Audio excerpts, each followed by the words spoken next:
नमस्कार, जय हिंद दोस्तों, आप सबका स्वागत है हमारे YouTube channel daily OPS pension news. इस चैनल पर आपको ओपीएस पेंशन से जुड़ी तमाम खबरों के बारे में बताया जाएगा। तो हम आपसे निवेदन करते हैं कि अगर आप हमारे YouTube चैनल पर पहली बार विजिट कर रहे हो तो चैनल को सब्सक्राइब जरूर करें, पास ही में लगी बेल आइकॉन को ऑल पर कर दीजिए ताकि हमारे आने वाली हर वीडियो आप तक पहुँचे सबसे पहले।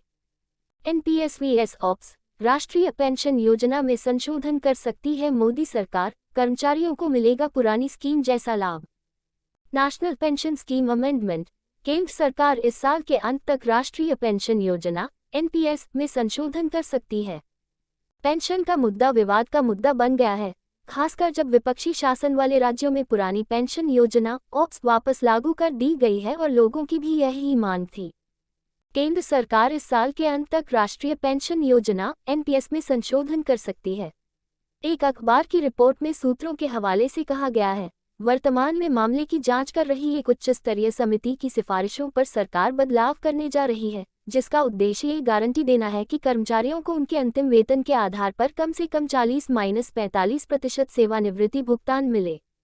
पेंशन का मुद्दा विवाद का मुद्दा बन गया है, खासकर जब विपक्षी शासन वाले राज्यों में पुरानी पेंशन योजना ऑप्स वापस लागू कर दी गई है और लोगों की भी यही मांग थी।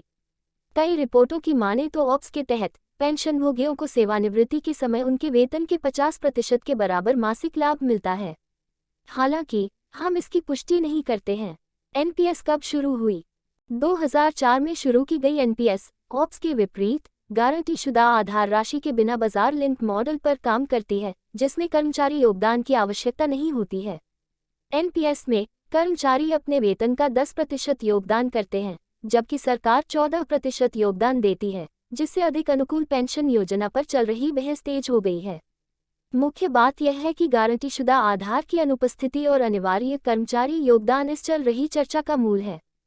मीडिया रिपोर्ट में कहा गया है कि संशोधित NPS में प्रस्तावित समायोजन में लाभार्थियों के लिए उच्च रिटर्न प्रदान करने के उद्देश्य से बीमांकित गणना एक्चुअरियल कैलकुलेशंस में संशोधन शामिल किए जाने की संभावना है।